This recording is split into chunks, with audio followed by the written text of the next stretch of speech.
Valentina Juru ufite akazina ka Dorimbogo bitewe n'akagasirina ariko bitewe n'indirimbo yakoze. Uyu ibitaro byaramusezera yavuga uti ntaho najya kuko mfite intego yayo ngomba kuva hano nujuje. Ndetse araka video kacecekanya karavuga ngo igihumbi kitaragera nanga ngomba kuhafa. Kari ariko siko yavugaga. Biriya bintu bivugiye mu kiganiro avuga ngo ni igihumbi kuri cano ye azabikuza. Ntabwo yavuga ngo ni igihumbi azava mu bitaro. Ubwo yari edit rero. Niko mbizi pe. Hoya. Naka video bamufashe ari mu bitaro ari kubivuga. Kikugaragariza ko biriya bintu ari prank. Umunsi wa mbere niwo ngo byose mwabyiciye. Uwo muhungu barimo kuvuga ngo ni Dr. M. Uribuka ko yari yabanje gushyiraho prank avuga ngo barakundana. Yego. Bukeye ayivamo ngo baranganye. Yego. Bukeye uwo mugore bararwaye kwa mukwanza ngo ni n'umugore ngafite n'umwana niba atari babiri. Mbasa. Oya se. Sikama cyangwa ubuteka mutwe bwaragwirire. Wabyumvise neza? Ubusikama cyangwa ubuteka mutwe bwaragwirire. Dr. M ntatangaje ngo barashaka kujya Faisal. Yego. Faisal se hari transfer bahawe ya hospital bajyana Faisal. Kibogori transfer Kibogori tanga transfer ya Faisal. Icyo ni ikibazo. Aha uhibaze na kukubwira. Ntibaze nawe abantu bose tuhibaze. Bivuze iki rero? Ibi ni ukugira ngo habe mu busikama bwo kwiba abantu.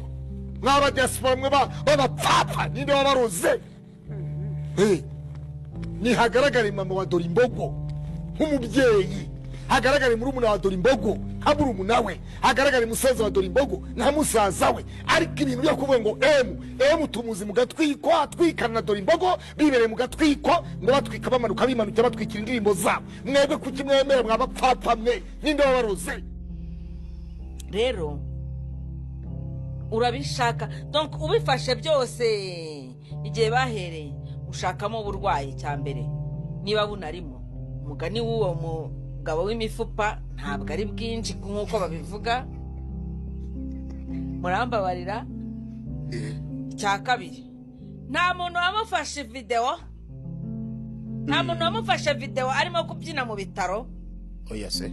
Aha ama video araharabyina mu bitaro mugende murebe izi mbuga nge sinjuzi jyawe ngenyine ni ukuvuga ngo ahubwo bino bintu munabyitondere.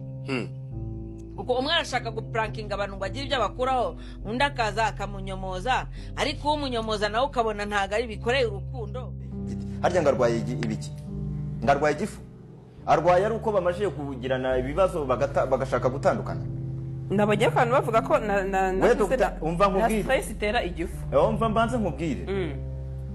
Dr. M uze kwitondera ibi bintu. Nimbivuga kandi unyumve cyane. Nimvuga rimwe wumve kangahe kabiri. Ibi bintu utaza kubifungirwamo. Kono naho bigeze mbere wenda twakoraga tugashyiramo utuntu two kuzanamo ibintu bya entertainment ariko kandi seriye cyane. Kandi abizi ko nabandi bantu benshi bari bwandike message banankigikiye abatankigikira mu bihorere nabo twabafata nk'ibintu biraho nyine Time ku munsi w'ejo hari amafoto agaragaza Dorimbogo yagiye gutora ariko yatoreye hafi ya hospitali. Abakozi b'ibitaro bose babashe gutora ko yabashe kujya gutora yigenza ku giti cye ndetse akabasha gusobanura izina ryiwe n'ibiki byose. Uyu munsi wemewe nibwo yaba yarebye kurusha ejo. Umuntu wese gukora inkuru iri contre y'ibyo ngibyo wese n'umushinyaguzi niko nababwiye. Dorimbogo afite mama wiwe Nyamasheke Kibogora hafi aho kubera iki yatagiye kuri kamera.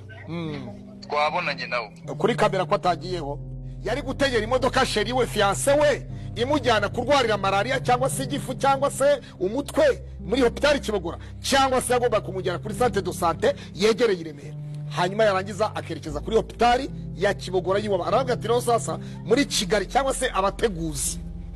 Buriya hari abantu bategura pranka bagategura utuntu bakaba bazi gutegura ukuntu ariko bakavuga bati tuvi Kigali urakenerwa n'abanyamakuru benshi baragutunga kamera ariko n'ugi wanyu muri Kibogora ntago abanyamakuru bose bazagerayo. Icyo ni ikindi. Hanyuma hari amakuru ufite yizewe avuga ko Yufina afitanye agatwiko na Dr. M ko kugira ngo batwikire Bruce Melody indirimbo yabigiye gusohoka. Nuko informa zahise zitanga amakuru ziti murabizi ko ari umutwitsi uyu mukobwa dore imbogo dore byacicikanye ejo bahuruye bavuye i Kigali abanyamakuru bahuruye ibintu nk'ibyo ariko wabanza nkamakara yewe ubundi nkabona matabaho abantu mwari mufite umutima wo guhangayika mwihangane cyane rwose muhumure mukomere Vava ni muzima ntago azapfa yaranorohewe n'ejo wakumva akize ariko navuga akantu ko kuvuga ngo gutinda mu bitaro ari amafaranga ashaka gufata hoya ahubwo Vava aracyabashaka kubanza kure ukuntu yazamanaginga YouTube ageze i Kigali. nabyumvise gute ni bya bindi byacu dusoma amatitire tukitambukira cya Dr. M yabivuze oya uwo Dr. M niwe wabivuze nyine n'umugore risobanura yasobanuye yavuze ngo iki ntabwo nsigaye numva nakurikiramo bikeya sinababwiye ko nahoze natura ko nshaka kwigira mu bintu bifite umumaro gusa nkareka kuvuga uyu Vava by'ukuri yararwaye nanubu ararwaye oya bivuga ngo yararwaye ubusa tuzadura muri president yararwaye ajya kwa muganga baramuvura bamuha imiti bamaje kumuhereza imiti arakira cyaseka nkoresha ijambo ryo koroherwa ngo kugira ngo mwumve ko nashizemo ubumuntu kuko nimvuga gukira muri uvuga uti Justin arifuza ko Vava apfa amaje koroherwa biba ngombwa yuko n'abaganga babona ko Vava yorohewe